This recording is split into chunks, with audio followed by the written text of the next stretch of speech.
Nós vamos fazer a leitura do Salmo 59, versículo de número 16. Está escrito assim: Eu, porém, cantarei a tua força. Pela manhã louvarei com alegria a tua misericórdia, porquanto tu foste o meu alto refúgio e proteção no dia da minha angústia. Amém? Vou ler de novo, tá? Eu, porém, cantarei a tua força. Pela manhã louvarei com alegria a tua misericórdia, porquanto tu foste o meu alto refúgio e proteção no dia da minha angústia. Amém? Curva sua cabeça, feche os olhos, por favor. Pai Santo, bendito és o teu nome, Senhor.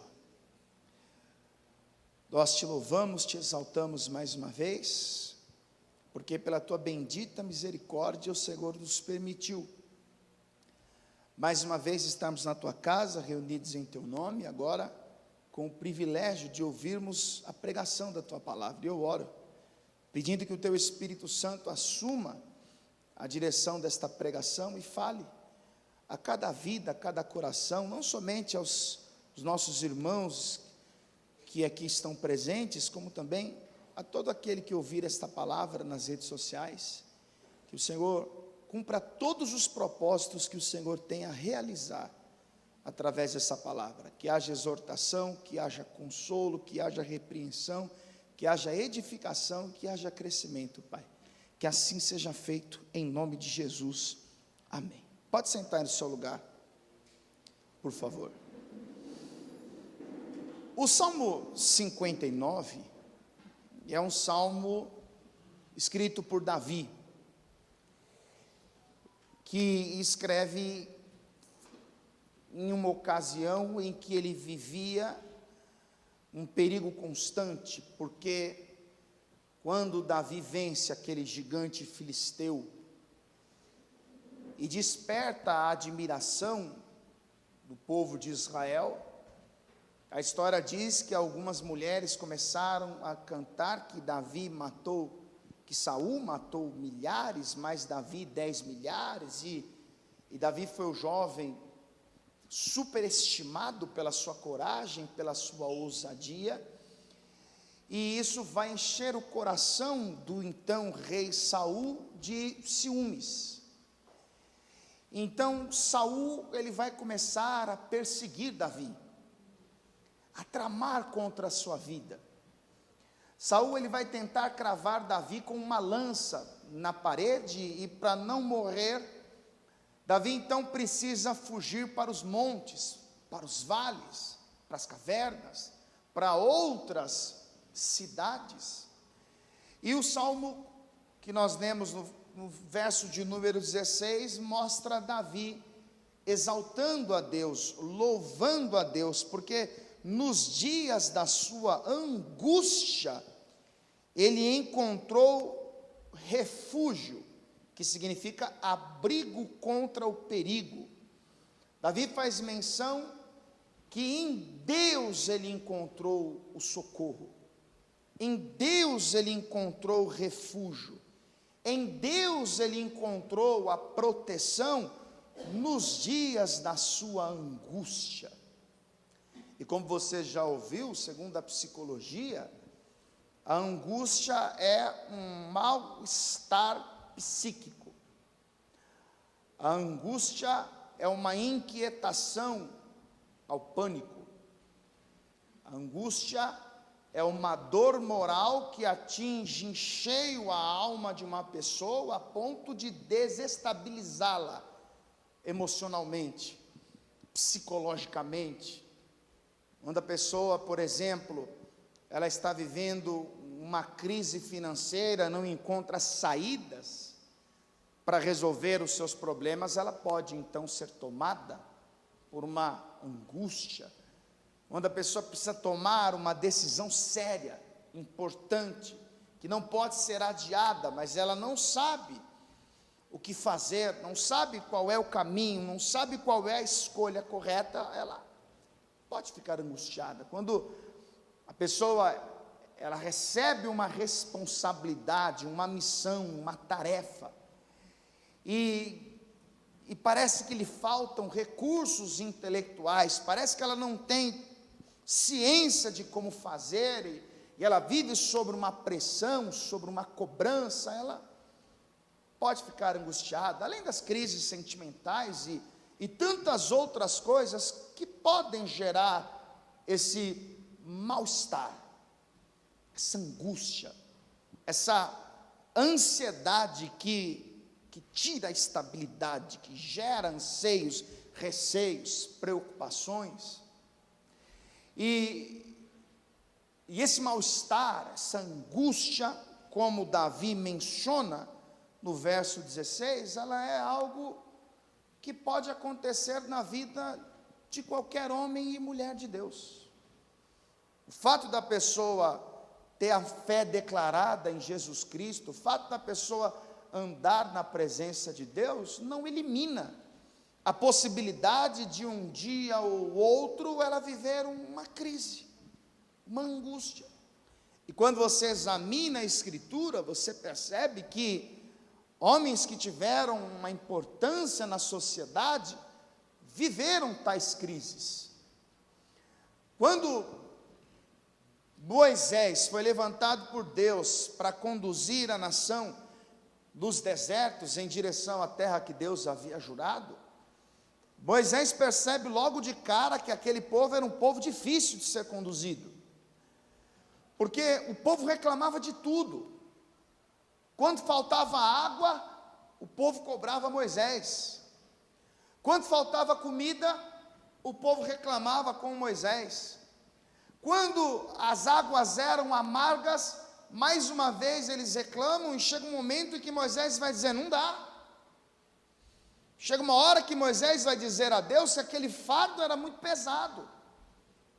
E muitas vezes a angústia nos leva a ter a percepção, a acreditar que o melhor fazer é parar. E foi exatamente isso que acontece com Moisés. Eu quero que você vá comigo para Números capítulo 11. Números capítulo de número 11.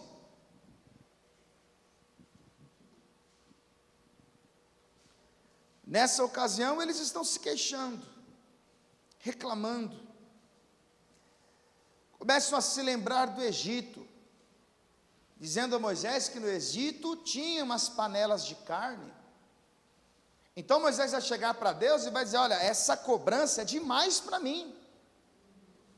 Eu não tenho condições de oferecer a este povo aquilo que eles estão cobrando, aquilo que eles necessitam. Veja o versículo de número 11. Números capítulo 11, versículo 11. E disse Moisés ao Senhor, por que fizeste mal a teu servo? E por que não achei graça aos teus olhos que puseste sobre mim a carga de todo este povo? Concebi eu porventura todo este povo?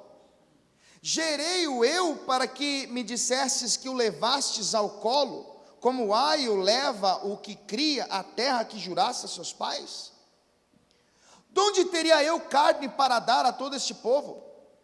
Porquanto contra mim choram, dizendo, dá-nos carne a comer. Eu sozinho não posso levar a todo este povo, porque muito pesado é para mim. Versículo 15. E se assim fazes comigo, mata-me, eu te peço, se tenho achado graça aos teus olhos, e não me deixes ver o meu mal. Então Moisés está dizendo, Senhor, esse fardo é pesado demais. Eu não tenho estrutura, eu não tenho condições, eu não tenho virtudes, eu não tenho vigor, eu não tenho ânimo para conduzir este povo. E se eu achei graça diante dos seus olhos, então eu quero parar por aqui. Moisés, por causa daquele fardo, daquele esgotamento emocional, Depois de tanto ver aquele povo reclamar, murmurar, cobrar, Moisés vai dizer: Senhor, para mim já deu. Se eu achei graças diante dos seus olhos, então eu quero parar por aqui. Deus vê que Moisés emocionalmente não está bem. Deus percebe que Moisés está angustiado, afadigado. Deus reconhece que de fato aquele fardo era pesado para Moisés. E se você observar a sequência do texto, Deus age, levantando 70 homens, revestindo com o seu Espírito Santo, para que estes homens viessem a dividir aquele fardo pesado com Moisés. Mas o fato é que Moisés, sendo um líder, sendo um homem influente, teve seu dia de angústia. Você lembra quando o profeta Elias, ele se enche de expectativa, pois Deus havia provado que Deus em Israel só existia um. Quando ele faz um desafio no Carmelo, Deus responde com fogo, e diz a palavra que a nação começou a gritar que só o Senhor é Deus. Então Elias entende que ele cumpriu sua missão. Elias então passou a viver a expectativa que toda a nação iria se converter, que eles iriam abandonar os Baalins, que eles iriam abandonar as Tarotes, que eles iriam virar as costas para Jezabel, pois afinal de contas Deus provou que Deus verdadeiro só existe um. Então Elias pensa que Jezabel vai chamá-lo para uma reunião e dizer: olha, ficou provado que você tinha razão. Ficou provado que os profetas de Baal são falsos. Mas ao invés disso, Jezabel mandou um mensageiro a Elias, dizendo: olha, amanhã a esta hora você estará morto. Que eu morra se eu não tirar a sua vida. E quando Elias ouviu isso, a palavra diz que Elias, ele vai caminhando pelo deserto, ele se assenta debaixo de um zimbro e ele vai dizer: já basta, Senhor. Eu não sou maior do que os meus pais.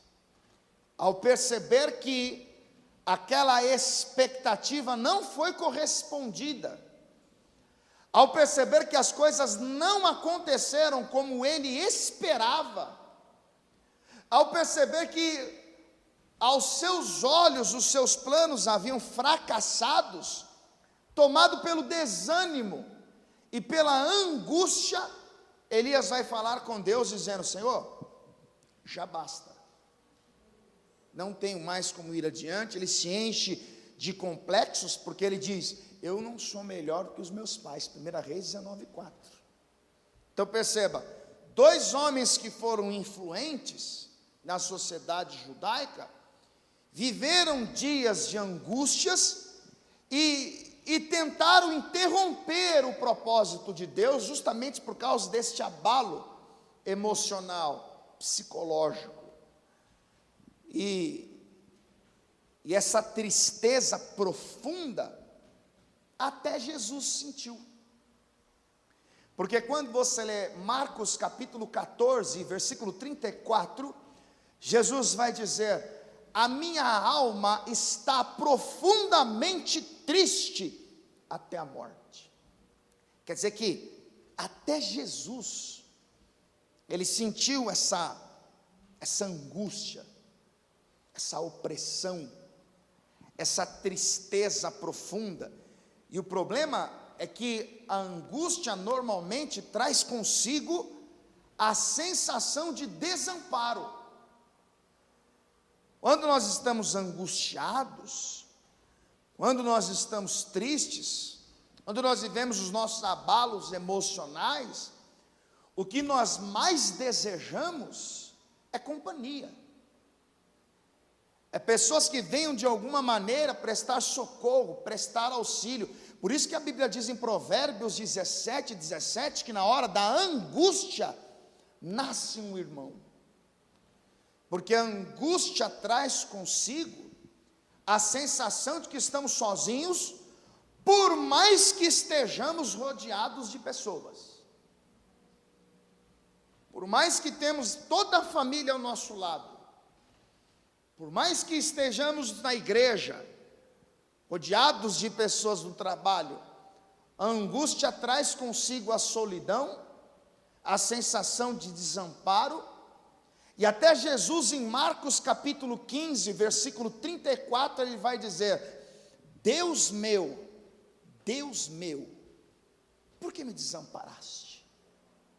Jesus disse isso porque, apesar de ter nascido para morrer, apesar de ter sido criado para ser a obra expiatória de Deus para a nossa redenção, quando chegou o momento, quando chegou a hora, Jesus ficou angustiado. E como eu disse a você, ele se sentiu sozinho. Parece que todos os homens que o rodeavam haviam abandonado. Talvez você veio aqui hoje e a sensação que você tem é de solidão, de desamparo. Talvez por causa dos perigos que te cercam, das indecisões. Talvez por causa do pouco tempo que você tem para tomar a decisão. Talvez o que tem carregado a sua alma de angústias é o fato de saber que você tem sido perseguido e você tem se sentido só, abandonado, sem amparo. É aquela hora que você gostaria muito que aquele primo amigo chegasse, mas ele não chega. É a hora que nós torcemos para a campainha tocar, para o telefone tocar, para vir alguma mensagem dizendo: cheguei, estou aqui, mas ninguém aparece, não vem ninguém. E entenda, quando Israel estava cativo na Babilônia, era esta a sensação que eles tinham, porque eles estavam vivendo o resultado das suas más obras. Eles se lamentavam junto aos rios da Babilônia, eles achavam que a mão do Senhor estava encolhida, porque Deus não os salvava, que os seus ouvidos estavam tapados, porque Deus não os ouvia. Mas Deus vai mandar o profeta Isaías para dizer ao povo de Sião, que apesar de todos os males que eles viviam, apesar das incertezas, do medo, dos receios, das ansiedades e da angústia que eles sentiam, eles não estavam sozinhos. Eu quero ler com você o texto do profeta Isaías, capítulo de número 49, Isaías capítulo 49, talvez você hoje orou e pensou: meu Deus, quanto tempo faz que eu não vejo a manifestação do seu agir? Quanto tempo eu tenho buscado e nada acontece? Quantas vezes eu te busquei e percebi que ao meu redor nada aconteceu? E aí você começou a se sentir sozinho, o seu coração se encheu de questionamentos: será que Deus me ouve? Será que Deus não percebe como estou? Sião dizia isso, versículo 14, Isaías 49, 14. Mas Sião diz: já me desamparou o Senhor se esqueceu de mim, disse Sião. Versículo 15: pode uma mulher esquecer-se tanto do filho que cria, que se não compadeça dele, do filho do seu ventre? Ou seja, Deus, para mostrar que está ciente com o que acontece com o povo na Babilônia, Deus vai usar o exemplo de maior afeto natural, que é o amor de uma mãe para com o seu filho. O amor de um pai para com o seu filho é muito grande, mas o filho foi gerado no ventre da mãe, não é? A mãe normalmente está mais presente na vida de um filho. Então olha o que Deus vai dizer: pode uma mulher esquecer-se do filho do seu ventre? Aí ele diz na sequência do texto: mas ainda que esta se esquecesse, eu, todavia, não me esquecerei de ti. Eis que na palma das minhas mãos te tenho gravado, os teus muros estão continuamente perante mim. Davi vai dizer no Salmo 27, versículo 10, quando meu pai e a minha mãe me desamparar, o Senhor me acolherá. Ou seja, Deus está enviando uma mensagem para o seu povo, dizendo: olha, os seus pais podem abandonar vocês, vocês podem ser abandonados pelos seus irmãos, pelos seus amigos, vocês podem ser abandonados pelo seu patrão, pelo seu pastor, ou por qualquer que seja a pessoa, mas todavia, eu não abandono vocês, porque vocês estão gravados na palma das minhas mãos.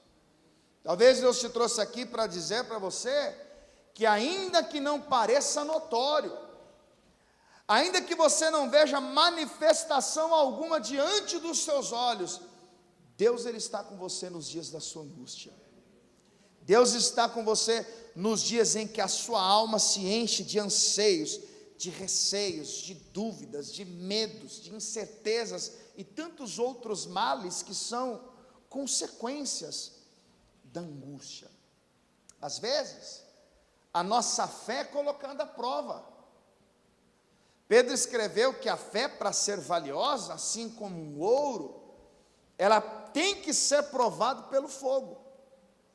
E como você lê no Salmo 107, muitas vezes o próprio Deus provoca essa angústia. Muitas vezes Deus coloca a nossa fé à prova. A prova da nossa fé produz paciência. E escreveu Tiago: todas as ocasiões em que Davi correu riscos, Deus estava com ele. Todas as vezes que Davi precisou fugir, que Davi estava sendo atacado, todas as vezes que Davi viu a sua integridade ameaçada, Deus estava com ele o tempo todo. Quando Israel estava cativo na Babilônia, houve uma ocasião em que o rei Nabucodonosor, ele construiu uma estátua com 27 metros de altura e aproximadamente 2,70 de largura. E diz a palavra que ele vai fazer um decreto obrigando todas as pessoas a se prostrarem àquela estátua ao soar dos instrumentos musicais. E a palavra mostra que haviam 3 homens que eram judeus, e portanto eles tinham os seus princípios e valores. O problema é que, por causa destes princípios e valores, eles não se prostrando à estátua que o rei havia construído, aquilo poderia lhe custar a vida. Aquilo poderia levá-los a uma ruína, porque a pena era ser lançado numa fornalha aquecida 7 vezes mais.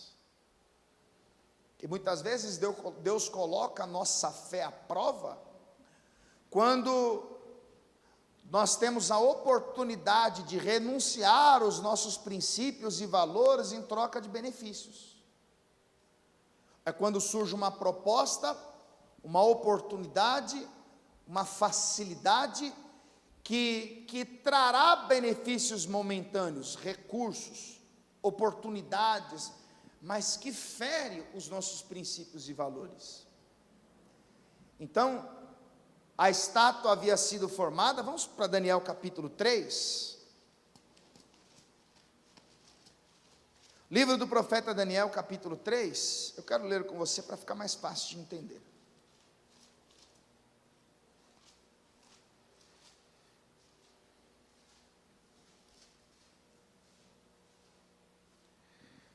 Versículo de número 4, diz assim: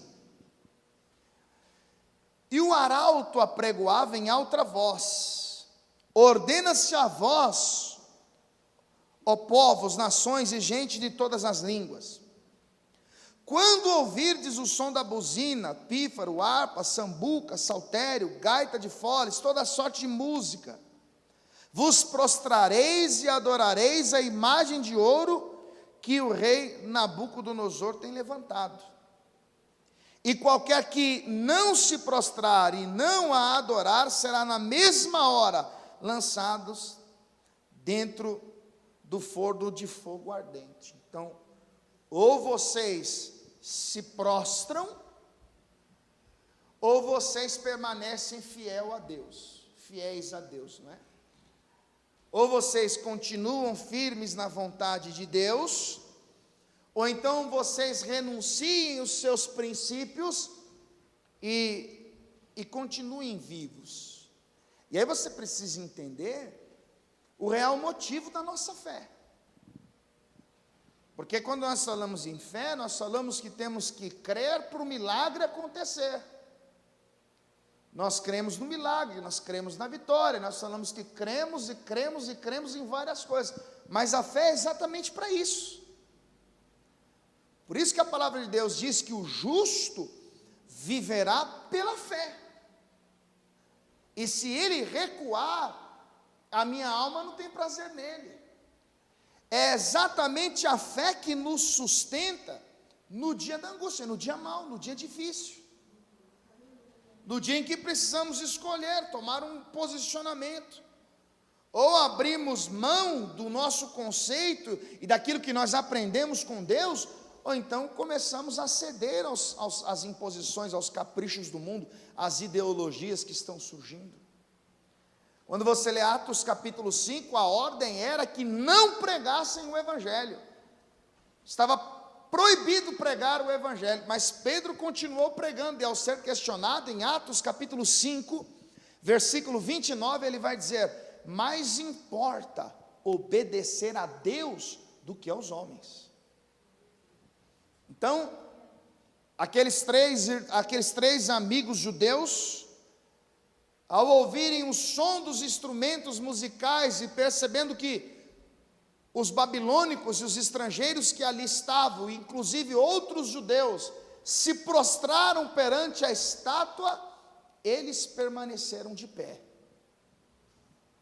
Eles não se dobraram, preferiram se manter fiéis a Deus, preferiram agradar a Deus, mesmo sobre ameaças. E quando alguns homens viram aquilo, foram denunciar ao rei. Veja o versículo 12, diz assim: há uns homens judeus que tu constituíssem sobre os negócios da província de Babilônia, Sadraque, Mesaque e Abednego. Estes homens, ó rei, não fizeram caso de ti, a teus deuses não servem, nem a estátua de ouro que levantaste adoraram. Foram falar para o rei: o rei, tem 3 homens que estão te desafiando, tem 3 homens que não têm reverência nenhuma a ti e nem a estátua que o Senhor criou, pois eles não se prostraram, e isso vai despertar no rei uma revolta, uma ira. Então o rei vai mandar chamar os 3 e vai ameaçá-los. Versículo 13 diz assim: então Nabucodonosor, com ira e furor, mandou chamar Sadraque, Mesaque e Abednego, e trouxeram a estes homens perante o rei. Falou Nabucodonosor e lhes disse: é de propósito, a Sadraque, Mesaque e Abednego, que vós não servires a meus deuses, nem adorais a estátua de ouro que levantei? Agora, pois, se estáis prontos, quando ouvirdes o som da buzina, do pífaro, da cita, harpa, saltério, gaita, e de toda sorte de música, para vos prostrardes e adorardes a estátua que fiz, bom é. Mas, se a não adorardes, serei lançados na mesma hora dentro do forno de fogo ardente. E quem é o Deus que vos poderá livrar das minhas mãos? Então perceba, além de Nabucodonosor fazer uma ameaça àqueles 3 homens fiéis a Deus, dizendo que eles seriam castigados se não cedessem, se não mudassem o seu conceito, eles seriam castigados se não passassem a pensar diferente dali para frente. ele ainda afronta aqueles 3 homens, dizendo: eu quero ver quem é o Deus que vai livrar vocês. E entenda, eu sei que não fizeram uma estátua para você se prostrar. Eu sei que você não está sendo ameaçado de morte para abrir mão dos seus princípios e valores. Mas às vezes você se prostra quando você negocia o seu caráter. Quando você aceita uma proposta que você sabe que é contrária à vontade de Deus.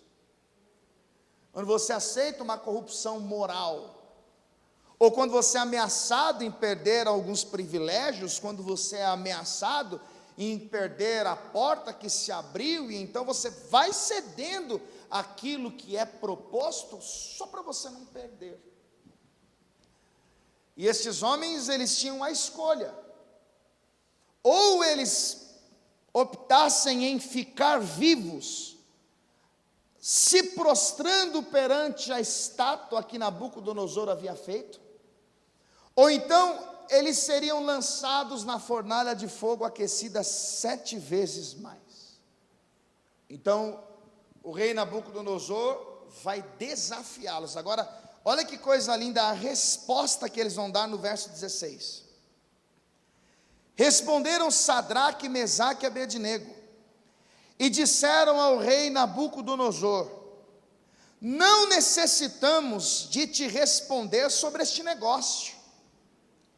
Eis que o nosso Deus, a quem nós servimos, é que nos pode livrar. Ele nos livrará do forno de fogo ardente e da tua mão, ó rei. E se não, fica sabendo, ó rei, que não serviremos a teus deuses, nem adoraremos a estátua de ouro que levantastes. Então eles vão dizer para o rei: o rei, você está desafiando, você está questionando quem é o Deus que pode nos livrar. O nosso Deus pode nos livrar. E fique sabendo que se Deus decidir não nos livrar, ainda assim nós morreremos, mas nós não vamos nos prostrar à estátua que você criou. Isso que é fé. Imagine se um dia nós no Brasil fomos ameaçados e perdemos o privilégio de entrarmos num lugar como esse para cultuar a Deus. Imagine que o Brasil deixa de ser um país laico e as reuniões congregacionais se tornam proibidas. E em todos os lugares que você vai, se você for identificado como cristão, você perde privilégios. O que você faria? A maioria das pessoas aqui presentes iriam renunciar à fé. Iriam dizer que é tudo mal entendido, que ela não é crente não, ela estava na igreja, mas na verdade ela foi só fazer uma visita. Veja o verdadeiro sentido da fé. Esses homens disseram: olha, eu prefiro morrer do que pecar contra o meu Deus. Eu prefiro perder a vida do que me prostrar a uma estátua. Mas eles confiavam que Deus iria livrá-los. Naquele momento de angústia, de preocupação, de medo, porque entenda, o texto não relata, mas certamente eles ficaram com medo. Certamente, porque se Moisés ficou angustiado, se Elias ficou angustiado, se Jesus Cristo sentiu uma profunda tristeza, o que será que esses caras estavam sentindo agora? Só que entenda, o Salmo 50, versículo 15 diz assim: invoca-me no dia da angústia, eu te livrarei e tu me glorificarás. O Salmo 34, versículo 17 diz assim: os justos clamam, o Senhor os ouve e o livra de todas as suas angústias. Esses homens confiavam em Deus, eles tinham a certeza que o que eles estavam fazendo era do agrado de Deus. A palavra diz que aqueles que confiam no Senhor são como os montes de Sião, que não se abalam, mas permanecem para sempre. A confiança deles estava em Deus. E veja, quando eles foram conduzidos até a fornalha aquecida 7 vezes mais, o texto mostra que os homens que o conduziam, só de se aproximarem daquela fornalha superaquecida, eles foram consumidos pelo fogo. E os 3 de fato foram lançados na fornalha. Agora olha que coisa linda vai acontecer no versículo de número 22. E porque a palavra do rei apertava, e o forno estava sobremaneira quente, a chama do fogo matou aqueles homens que levaram a Sadraque, Mesaque e Abednego. Daniel 3, 23. E estes 3 homens, Sadraque, Mesaque e Abednego, caíram amarrados dentro do forno de fogo ardente. Então o rei Nabucodonosor se espantou e se levantou depressa, falou e disse aos seus capitães: não lançamos nós 3 homens amarrados dentro do fogo? Responderam e disseram ao rei: é verdade, ó rei. Respondeu e disse: eu, porém, vejo 4 homens soltos, que andam passeando dentro do fogo, e nada há de lesão neles, e o aspecto do quarto é semelhante ao filho dos deuses. O rei espantado, ele disse: ué, mas nós lançamos 3 homens amarrados dentro da fornalha. 3 homens amarrados dentro da fornalha, mas eu estou vendo 4 homens soltos e passeando dentro dela, e o aspecto do 4º homem é diferente dos outros 3. Por quê? Porque Deus estava com eles ali naquele momento. O Salmo 46, versículo 1 diz que Deus é o nosso refúgio, a nossa fortaleza, o nosso socorro presente na angústia. O Salmo 46, versículo 10 está escrito: aquietai-vos e sabei que eu sou Deus, serei exaltado entre as nações, serei exaltado sobre a terra. Quando você olha para a história, você vai perceber que os homens que protagonizaram histórias, tendo o privilégio de tê-las registradas no livro sagrado, foram homens que precisaram enfrentar a angústia, enfrentar o medo. Foram homens que precisaram lidar com os perigos, com as inquietações. Deus deu sonhos a José. Deus mostrou a José que ele seria chefe do seu clã, um líder dos seus familiares, mas Deus não mostrou a ele que ele seria vítima da inveja, da opressão, das trapaças, das tramas dos seus irmãos. Agora entenda, todos os malefícios que os irmãos de José fizeram a ele, cooperaram para o seu crescimento, por um motivo. A Bíblia diz em Gênesis 39, 2, que Deus era com José. Quando você lê Daniel capítulo 6, Daniel, por sua fé, por causa da sua vida devocional, da comunhão que ele tinha com Deus, ele é lançado numa cova com leões famintos, e diz a palavra que Deus guardou Daniel dentro daquela cova, não permitindo que nenhum dos leões tocassem em Daniel. Jeremias, ele foi lançado num calabouço. Todos os profetas foram severamente perseguidos. E aí você precisa parar e pensar, porque às vezes Deus escolheu exatamente as dificuldades que nós enfrentamos na nossa caminhada para nos fazer amadurecer espiritualmente. Como ele diz ao povo: eu humilhei vocês, eu fiz vocês ter fome, para saber o que estava no seu coração, se vocês guardariam os mandamentos ou não, para vos dar a entender que o homem não vive só de pão, mas de toda palavra que sai da boca de Deus viverá o homem. E entenda, é assim que Deus se revela. Nós vemos no início um salmo onde Davi, ele revela que de manhã louvarei, De manhã eu cantarei hinos de louvores. Volta lá para o Salmo 59. Salmos de número 59. Eu, porém, cantarei a tua força. Pela manhã louvarei com alegria a tua misericórdia. Porquanto tu foste o meu alto refúgio, a minha proteção no dia da angústia. É óbvio que Davi escreve o salmo depois que tudo aconteceu.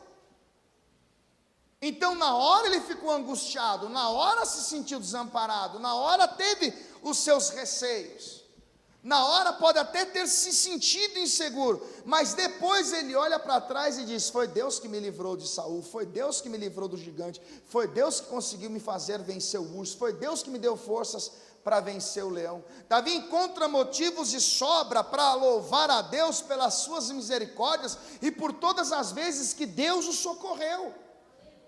E talvez você não consiga entender isso. Talvez você está vivendo uma grande tormenta, uma grande tempestade. Você vai de um lado, não tem solução, vai para o outro, não tem solução, não sabe o que fazer, mas calma.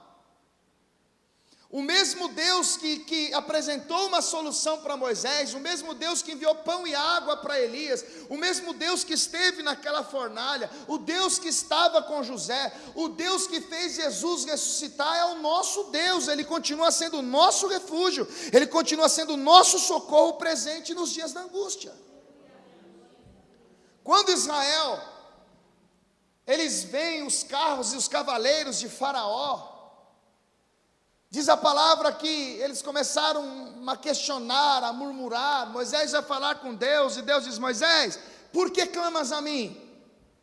Diga ao povo que marche, e tu pegue o cajado e fende o mar. O que Deus está dizendo, Moisés?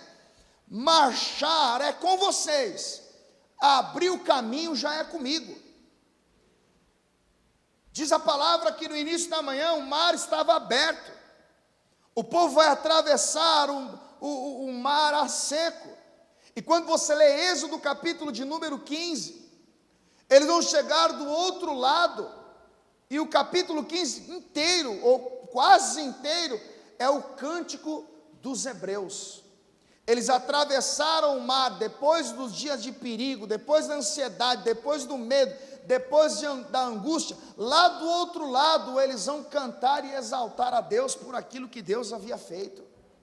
E nós precisamos entender que por mais que a angústia muitas vezes seja inevitável, por mais que o medo muitas vezes seja inevitável, por mais que muitas vezes o dia mal vem, esse período de tempo não dura para sempre. Porque sempre depois de uma grande tempestade vem o período da bonança. Foi Davi que escreveu o Salmo 30. E ele diz no versículo 5, o choro, ele pode durar uma noite, mas a alegria vem ao amanhecer. Talvez você chegou aqui como Moisés, dizendo: Senhor, já deu, cheguei até onde eu consegui. Talvez você chegou aqui como o próprio Elias, se sentou debaixo de um zimbro e disse: já basta, Senhor. Talvez você chegou aqui se sentindo desamparado. Meu Deus, eu vejo todo mundo contar boas histórias, eu vejo todo mundo falar de superação, de realizações, mas parece que o céu está fechado, porque na minha vida nada acontece. Talvez a angústia te cegou a ponto de você não perceber que Deus tem levantado pessoas para te ajudar. Porque entenda, quando Davi fugia de Saul, o que é que Deus faz? Deus coloca Jonatas para ajudá-lo. Deus muitas vezes nos ajuda através daquele amigo que nasce na hora da angústia. Paulo escreveu: olha, quando nós chegamos na Macedônia, nós não tivemos repouso algum, em tudo fomos atribulados, por fora combates, temores por dentro, mas Deus, que consola os abatidos, nos consolou com a vinda de Tito. Ou seja, nos dias da angústia de Paulo, um homem de fé, um homem de coragem, um homem que dizia: olha, eu tenho certeza que as aflições do tempo presente não são para comparar com a glória que Deus vai revelar, mas Deus sabia que tinha momentos e ocasiões que a tristeza de Paulo precisava ser consolada através de alguém, e Deus ia lá e enviava. Ele enviou Tito. É Paulo que vai escrever: olha, bendito seja o Deus e Pai do nosso Senhor Jesus Cristo, O Pai das misericórdias, o Deus de toda consolação, que nos consola em toda a nossa tribulação, para que possamos consolar os que estiverem em uma mesma tribulação, com a mesma consolação com que de Deus somos consolados. Hoje nós somos consolados, Deus envia alguém para nos ajudar, mas amanhã nós seremos instrumentos de Deus para consolar pessoas. E é assim que Deus trabalha. O problema é que muitas vezes nós queremos enxergar o agir de Deus de maneira miraculosa, mas Deus está agindo através de pessoas, Deus está agindo através da pregação, Deus está agindo através do irmão, Deus está agindo. O importante é que Deus é o nosso socorro, o importante é que Deus é o nosso refúgio. Esse é o louvor de Davi. Eu, porém, cantarei a tua força, pela manhã louvarei com alegria a tua misericórdia, porquanto tu foste o meu alto refúgio e proteção no dia da minha angústia. Por maior que seja a sua angústia, por maior que seja a sua preocupação, por maior que seja o seu medo, entenda, Deus está com você o tempo todo. Se você tem Deus, meu irmão, você tem tudo que precisa para chegar do outro lado e cantar o hino da vitória. Se você tem Deus, você tem certeza que enquanto dependeu de você, você só se deu mal, mas quando Deus assume o controle da situação, meu irmão, é questão de tempo para as coisas voltarem para o seu devido lugar. Vamos todos ficar de pé, por favor.